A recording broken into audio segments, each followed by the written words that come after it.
Okay. Hey, good afternoon, 15:06. I got two notes here. I got my slides, and I got some other notes that I put on my phone. So I have to start with saying thank yous. So thanks, Rob, for having me. Uh, NolaCon wouldn't happen with all the staff. So thank you, staff, for being here and all the work that goes on behind the scenes. It is an honor for me to be here. So last week I was actually at Cyber Shield. It's a National Guard cyber exercise.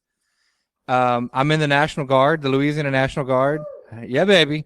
And so I was wearing the uniform last week and with a bunch of fit army people, like real good, young, in shape, strapping young bucks. And so I feel a lot more comfortable with you guys here. So thank you. Thank y'all for being here. I feel better. I just kind of want to know my audience a little bit. How many of you guys or gals are not from Louisiana? Anyone from out of state here? Oh, that's kind of good, kind of bad. The bad is you might not know what a Cajun is. I mean, my talk is about Cajun doctors. I'm gonna teach to the lowest common denominator and assume you know nothing about Cajuns. A couple things to base level set about Cajuns. They like to drink a lot of alcohol. Another thing is if you've heard of the New Orleans Saints and their little pitch catchphrase, "Who dat?" That dat sound, the DAT, that's really how they talk down here. Dat is Cajun for that. They can't pronounce the THs. So dat, dim, and dare is that, them, and there. So the language is a barrier. I don't know if Cajuns really have much of a short temper. I think probably not. They just like to drink and party and have a good time, hunt and fish and all that stuff. So Cajun, I just put that slide in there, that word in there, the descriptive word, just because it's NolaCon. I had to make it something Cajun related. So really, you can eliminate that word and it really doesn't lose any meaning to this talk. Also, couple disclaimers. I submitted my talk back in September. Didn't think I would actually get selected. I was a last minute fill-in. So I was doing my slides this morning. So all the cool cat pics and funny slides, this is your only picture you're getting. That is it. But I know the talk in my head, so that's cool. All right. So what else I got? All right. So how many of you guys are interested in cybersecurity? Okay, a couple. Good. You're in the right spot for that, right? Okay, good. That makes this talk a little easier. How many of you have actually been to a doctor, a family practice doctor, or a dentist in the past year? People go to their doctors and dentists pretty regularly. Okay, cool. Good. I think I'm talking to the right crowd with this talk. Okay, nice. Moving on. Okay, jokes. You got to tell jokes to break the ice. I have a 16-year-old daughter. She hates my dad jokes. But dad jokes, that's kind of my thing. That's what I do. I'm a dad. So just two quick dad jokes. It's just going to relax me. Y'all go be easy on me. So one dad joke is, did you hear about the scarecrow who won an award? He was outstanding in his field. Okay, nice. Okay. All right. Here. And my final dad joke, just to kind of break the ice a little bit. When does a joke become a dad joke? When it becomes apparent. Okay, nice. Okay, nice. Moving on. All right, I'm done with that. I feel comfortable now. I can relax. I got more than one person in here. All right. And here's a real disclaimer. This presentation represents my opinions and thoughts only and not that of my employers, plural. I work for two. I'm a civilian who works in the National Guard part-time. So my employers are, I'm an InfoSec manager at CenturyLink. I assigned to the headquarters in Monroe, Louisiana, but I work remotely from Lake Charles. It's southwest Louisiana. Monroe's northeast Louisiana. I make the drive a lot. It sucks, but whatever. So that's one of my jobs.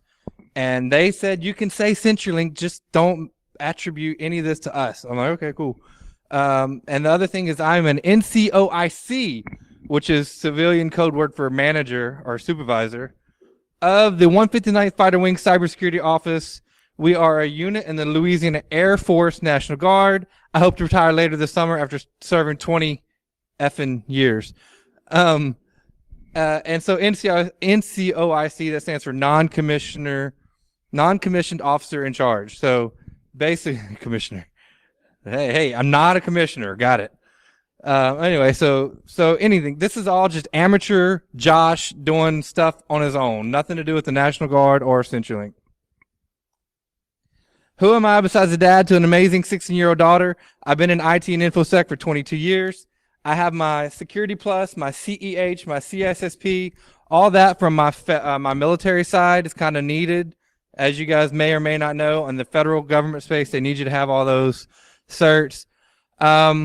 Clue, CPEs are important in a lot of industries, not just ours. How many of y'all knew that? Like, we're in IT, we're in InfoSec, we get our CSP, we got to maintain our continuous professional education.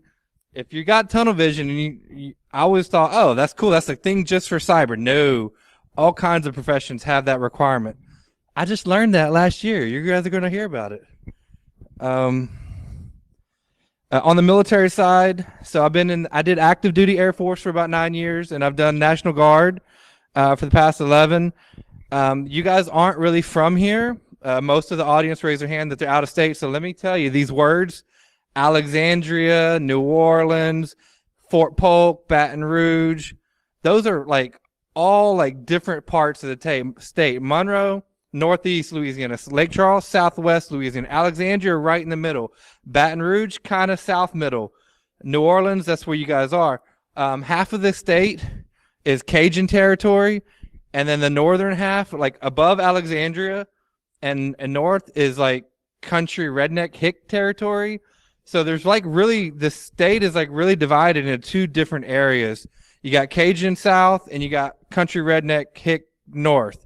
So funny story, I met my my baby mama when I was active duty Air Force. I was in Omaha, Nebraska, and the girl that moved into the dorms next to me, just beautiful blonde hair, just beautiful South Cajun Louisiana girl. And I'm homesick. I'm in Omaha, and she's from Lake Charles, which is Cajun territory, and I'm from Monroe, which is Yankee Louisiana territory. But I don't know it. I just know that I'm from Louisiana.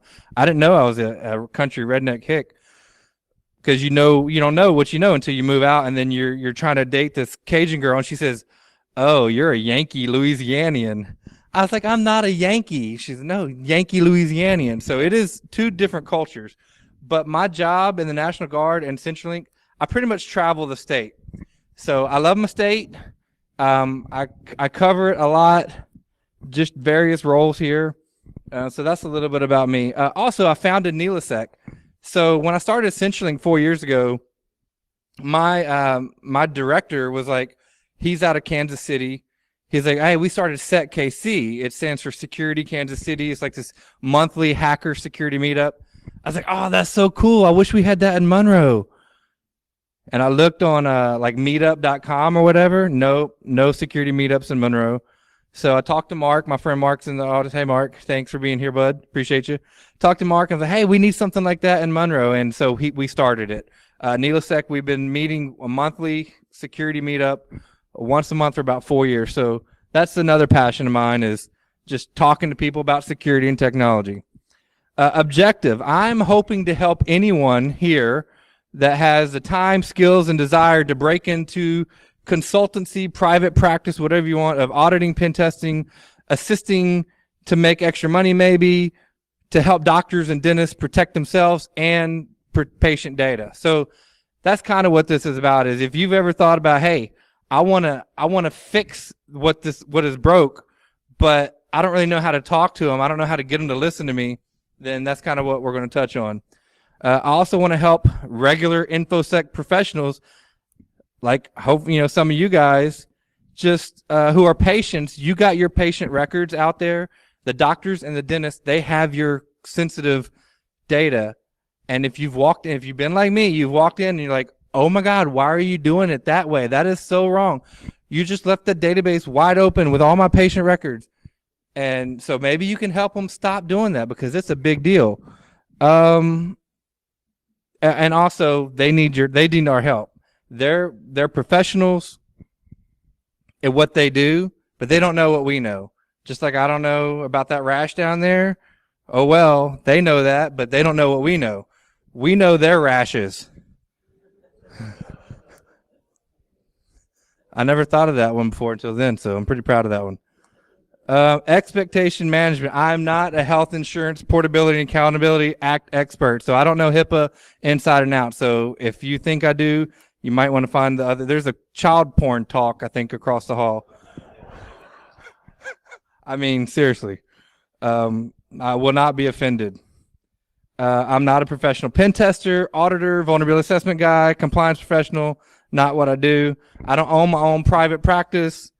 I only volunteer as a passion, as a hobby to try to help people.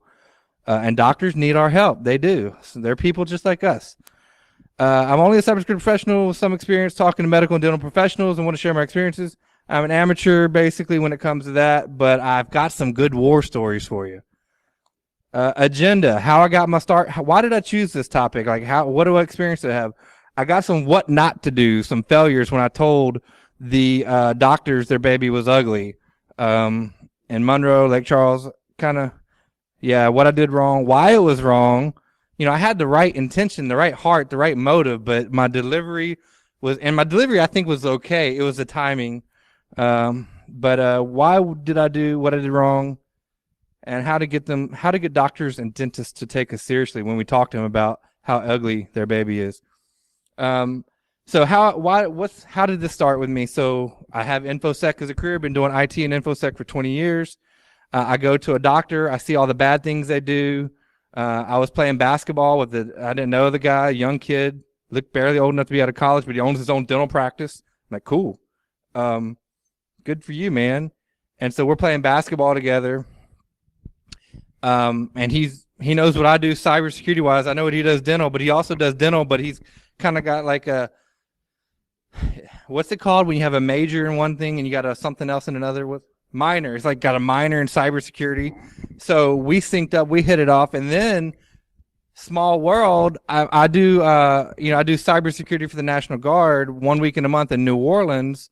So I'm going to get my teeth checked by my military dentist. And I was making small talk with this dentist guy, and he's like, oh, yeah, I own my own practice in Lake Charles. I'm like, I live in Lake Charles. I know it's a small state, but still, when your dentist in New Orleans is also from Lake Charles, it's just weird. I was like, cool. His dental practice is like a block or like a mile from my house. So we made friends. He knew the guy I played basketball with. So they were dentist friends, and so they started talking to me about their needs. What do they need? They knew what I do. They're like, oh my God, we got hit with ransomware. I was at this talk and this dentist got hit with ransomware and they're scared poopless. So what do we do? How do we help them? So they invited me to give a talk, and next thing I know, I'm realizing that's the way in. That's the way to get them to listen to you. All right, so story time, my failures. So I go to this podiatrist. That's what a foot doctor is, I think. So I go see this foot doctor. And I'm like, hey, what's this rash here? But while I'm waiting to tell her about my foot situation, I'm in the waiting room, or no, you wait in the waiting room, and then they put you in the little room with the bed and the chair, whatever that room's called, the patient room. Literally, I'm looking at the clock, 30 minutes with this Windows workstation wide open. I'm looking at all the patient records on it. Luckily, it's just mine. I wanted to click around so bad, but my ethics got in the way. I'm like, no, that's unethical, Josh. Don't do it. And all their USB ports are wide open. I'm pretty sure I could have done whatever I needed to do USB wise. So I'm looking at that, and time's tick. First of all, I'm mad because they're taking so long. Second of all, I'm mad because what if anybody else could just go in there and grab all that? So I let her do her doctor thing on me, and after we're done, I'm like, hey, ma'am, I'm in the military. I have a top secret clearance. You can trust me, but what you did was wrong here because I could have done this, this, and this, and you should have done that, and I don't want any money from you. I'm not trying to sell you a service. I just want to help you. And she didn't like the message I had. She said, "Oh yeah, talk to IT." I embarrassed her, I'm pretty sure, on accident. I told her baby's ugly. So I didn't get anywhere with that. She blew me off. She told me to talk to IT. It didn't work. So for all I know, they leave people still to this day. That was over a year ago. They probably just leave their Windows workstations wide open with all the patient records, left unattended with an unknown patient for at least 30 minutes. So that's the foot doctor. I was helping my daughter in Lake Charles to go in the doctor's office. I don't remember what they did. It's a very similar story. This time I got a little bit further. This time, at least the doctor was like, "Oh, that's good to know, but we outsource our IT and we want to fire them. Can you help me, figure that out?" So I go, they refer me to somebody who, it just goes nowhere though. But at least that guy was initially like, "Okay, I want to fire them, but how do you, help me get them fired because it's bad." But still, I didn't get anywhere. So those, and I'm sure anybody got a story like that? Nod your head, raise your hand. Anybody? Go. Okay, I got one hand raised. Thank you. I'm not alone. So why my approach was wrong? That's their livelihood. That's how they make their money. That's their bread and butter. And I'm a patient and I'm a threat to them. I'm telling them their baby is ugly. I'm telling them what they did wrong on their turf. I didn't mean it on purpose. I had good intentions, but it got nowhere. Anybody else can think of any other reason? That's the only thing I can think of. There has to be that. All right. So talking about continuous professional education credits. So we do it. We know what we do in IT and security, but so do doctors and dentists. They need continuous education credits. They have to maintain their licenses. I put here Louisiana doctors need to have 20 credits a year. I know that because I have another friend who's a foot doctor, and he told me that last night. I was like, "Hey, what's that accrediting body?" It's called the Louisiana Board of Medical Examiners. It's a real thing. So in Louisiana, if you wanted to give a talk to doctors on continuous education, on cybersecurity to help them understand the importance, a doctor can't just listen to you and then turn that in. It's got to get accredited through this Louisiana Board of Medical Examiners. Other states have probably the same or similar thing. So that's how you got to get them to listen to you. Is you got to make them think they're getting credits for it. Dentists participate in a regional district dental association, Louisiana State Dental Association, and American Dental Association club. That dentists need their continuous professional education credits as well. That one dentist basketball friend of mine, he taught me. They asked me, "Hey, we need CEs. We have a bunch of dentists meet up once a month to get their CEs, and we would love for you to talk. They need you. We had a ransomware attack in our group, and they don't know what to do. Can you help us?" So I go to this. I think they meet quarterly, and they just want to drink and get some free CE or cheap, easy CEs for their dental license. They normally talk about first aid or CPR or the new dental technique of the year. And my friends told me after my talk, I got up there and I talked for 30 minutes, and there was this beautiful dentist in the back. She was laughing at all my jokes. I'll never forget her. Anyway, so after my talk was over, this beautiful dentist lady, she comes up to me. She's like, "I just want to meet you. Your talk was so awesome. You were so funny." I said, "Thank you. You should come to all my talks and be my hype man. I love you." But my other two friends, the basketball friend and the New Orleans National Guard dentist friend, they both said, "Josh, your talk was so engaging. I've never seen these dentists care so much and ask so many questions." Now, I did kind of offend this one dentist lady, though. She was in the back, and she was asking a question about malware or something. I don't remember. She raised her hand and said, "Can I ask a question?" I said, "No, you've already met your quota of questions, ma'am." Like, real serious. She didn't like that. But other than that joke, the rest of the jokes are pretty good. But those dentists, they needed that. They thrived on that. They loved it. They were drinking. It was casual. I wasn't at their place of employment telling them how ugly their baby was. I was in their environment with drinks, with booze, with alcohol, in a relaxing atmosphere, telling them all the threats, and then telling them how I can help them. without trying to sell them something or making them feel uneasy. And that, you can leave now. That's the end. That's like the meat and potato. That's what this is about.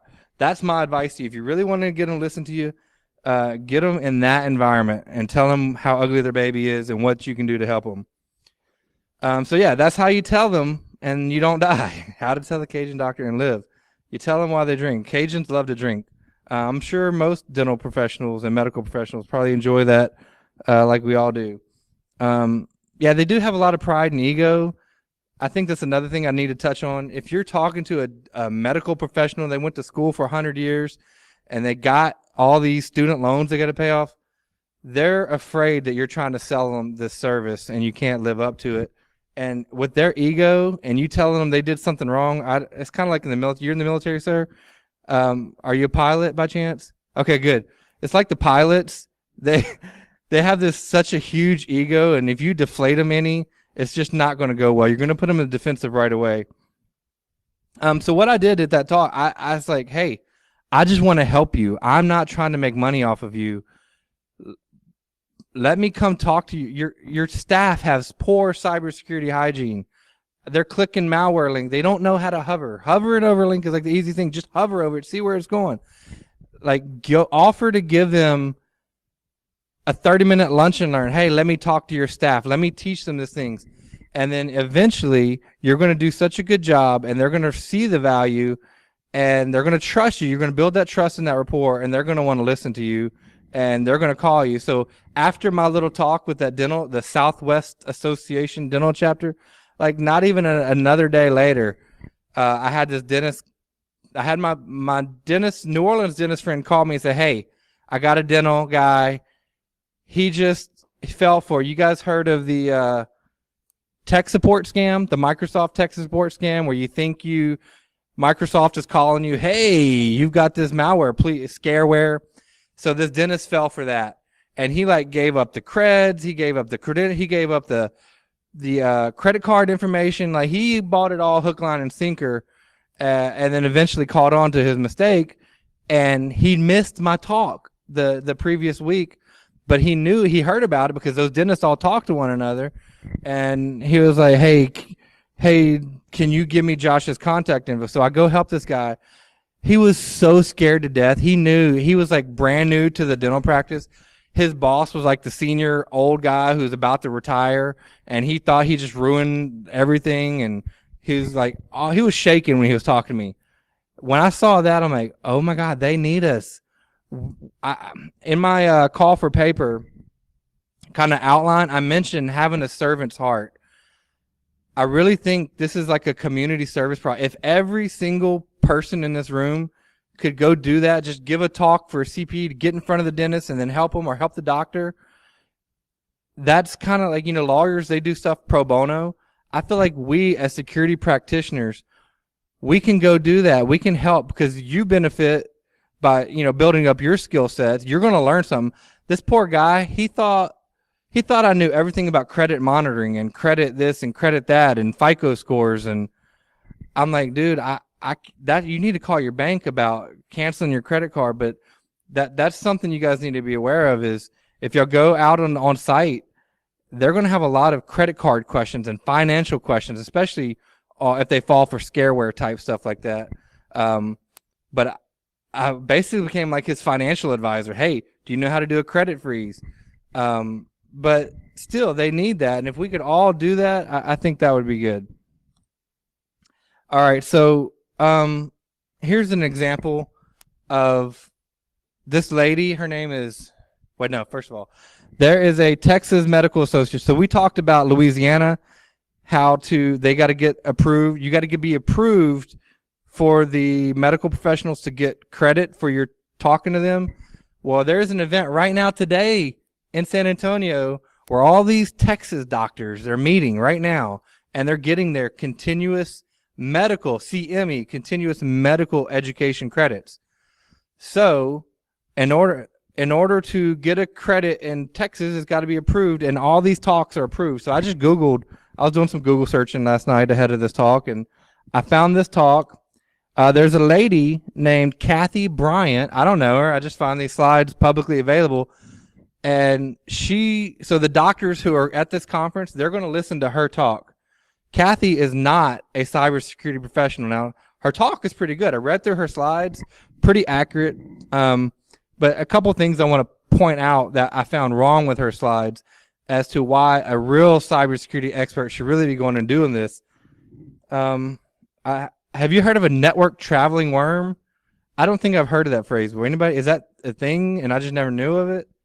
Anybody? So I want to see a network traveling worm. I mean, I think I know what she's trying to say, but that was kind of interesting. Also, if you look above network traveling worm, the slide is common types of cyber threats. So one of the interview questions I like to ask young cybersecurity professionals coming up is, hey, can you tell me the difference between a threat and a vulnerability and an exploit? Well, this title of the slide is cyber threats, and she's got unpatched software. Anybody have a problem with that? Yeah. So, but for the most part, like she had like, I don't know, like 50 slides. They were all pretty good. This was the only slide I really had problems with. But really good. Those doctors in that room, if they can overlook those two little things, they're going to get a really good talk, and hopefully this will light up their eyes and see, oh, I really need to worry about this. But I'm pretty jealous of this Kathy lady because she's getting to tell these people, and they're probably going to look at her as the foremost authority and want to reach out to her. What if that was you? What if, that's probably, if you're trying to start your own business, there's a huge need for it, and there's an easy way to do it right here. I'm showing you. I don't have the time to do it between my two jobs, but maybe y'all do. Pros and cons, benefits of doing it without pay. That you might be thinking, but Josh, why do I want to do this without pay? Dude, why is that doctor charging me $50 an hour to look at my rash on my foot? No, 150, 200, whatever their prices are. But you want me to give them cybersecurity consultation for free? Yeah, I do. I think that would be good. Why don't you go do it? Because you're giving back to your community. Also, you think of doctors as rich, like they're rich. Think about how many student loans they pay. They got to pay all their staff. They're not as rich as you probably think. Especially if you like do a salary survey for like state of Louisiana, top paying jobs. I always get like, wow, I'm not doing so bad. Like the average income is like 40,000 or something in doctors. Now we're not talking anesthesiologists. I think those guys and gals make a lot, but anyway, you'd be surprised. They're not as rich as you probably think. They still need your help. They're still humans, and they got your records. So, if you do it for free, like when I negotiated with that guy, I was like, look, you fell for this exploit. This Microsoft's not going to call you and try to help you. Microsoft is too big. They can't do that. But you fell for it. You gave me a credit card. I will help you. I'll help run Malwarebytes. I'll do forensics on your computer. I'll help you. I'll teach you. I don't mind doing all that for free because I want to help you. Also, I'm a little bit lazy. I don't want to set up an LLC. I don't want to be liability for their stuff. If I exchange money, then I probably got to do some things. I probably got to deduct taxes for, like, that's another reason you might want to do it for free, to not have to deal with all that stuff while you're getting this valuable experience to launch your own cybersecurity consulting business and then work for yourself and not the man. Also, if you get in front of those people, the doctors and the dentists on their turf while they're drinking, it'll help you with your public speaking. And you might have some sexy dentist lady tell you how great you are. Yeah. Yes, sir.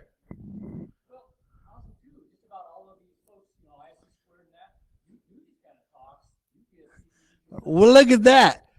You get CPEs by helping other professionals get their CPEs. That's like win-win is what I call that.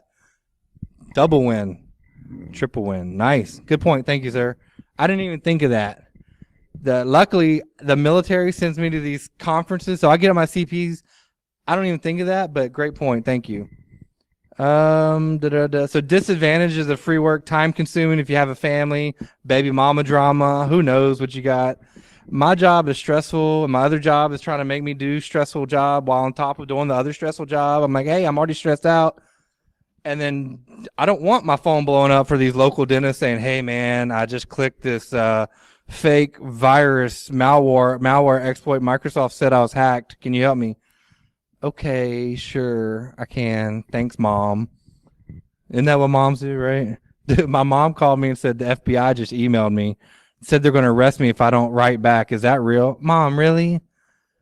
FBI is going to, if they know where you are, they'll just come get you. Like, they don't just email warn you. Moms. I think that's it, y'all. I'm done. So, any questions?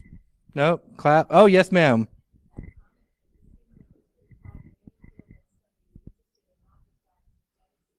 Absolutely.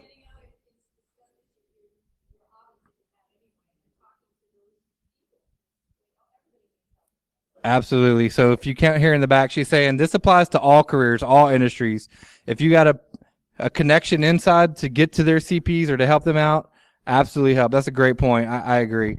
That's kind of what Foot saw. Like, IT is not the only industry that needs CPEs. Medical, financial, I'm sure. Um, any industry. Great point. Arts, they need CPEs too.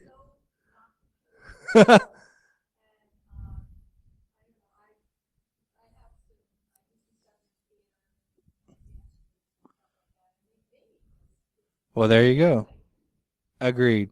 So just find a way. I guess the meat and potatoes is find a way in a non-threatening way outside of their place of employment where they don't feel like they're going to go to jail to tell them the bad news. Thank you. Anything else? Oh, clap. You can clap it. Go ahead. Start it. Yeah, baby. Thank you, everyone. Thank you.